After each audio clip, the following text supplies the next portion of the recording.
Once again, here we go. Once again, I'm sorry. I don't understand why my phone keeps doing that, but here we go. Now that I've got my clouds painted white, and I have white on my brush, I'm going to go ahead. I want to do a couple little accents, okay? And I want to show you what I'm talking about. When we're doing these, typically when we paint with our brush, we paint with our brush being nice and flat like this. But when we do that, we get a good wide line, okay? And typically we would want that because that's going to help us paint faster. However, while we're doing our accents, we do not want wide lines. We want nice thin lines.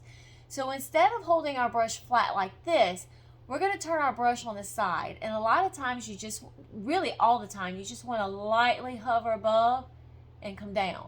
And you can starkly see the difference in the depth of the lines. Now keep in mind though, if I still have my brush on the side and I press down really hard, I'm still going to get a thick line.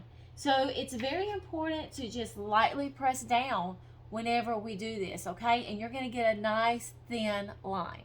All right, so I'm going to go ahead and wipe my hand off, and we're going to do some nice thin lines here, okay?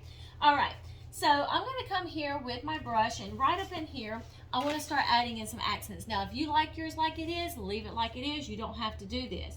But I'm all about me adding some accents. So I'm going to come in here, and I'm just going to add in some white in my purple.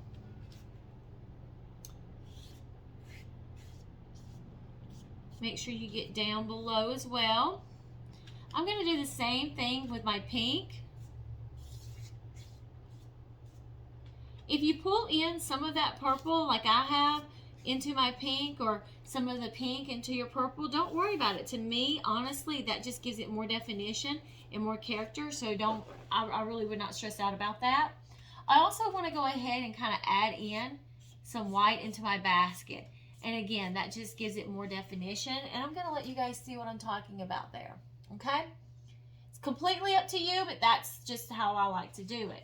Another thing is I want to add a little bit of that blue into my clouds. So I'm going to get some white on my brush, and I'm going to get just a little bit of the blue, and I'm going to go on the side of the plate and just kind of put that together and get a really, really light baby blue. And I'm going to kind of come in here and just periodically scuff up my clouds with that blue. That way, any little mistake I made over here, it looks normal, okay? So again, I'm going to get some white on my brush, come over here, get a little bit of the blue, just a teeny tiny itsy bitsy bit. You can see there what I'm talking about, itty bitty. Go on the side of my plate, work that into where I have a very light baby blue. And again, I'm going to come in here and I'm going to scuff up my next cloud. And we're going to do that, again, some white, a little bit of blue, mix it all in, make it really, really light, and just kind of come in here and add it. Can't go wrong with that. Beautiful, beautiful, beautiful. I love it. And then you have just a little bit of blue. Okay? All right, so now I'm going to go ahead and I'm going to wash that brush out. And at this point, I'm going to add my baby pink into my swag.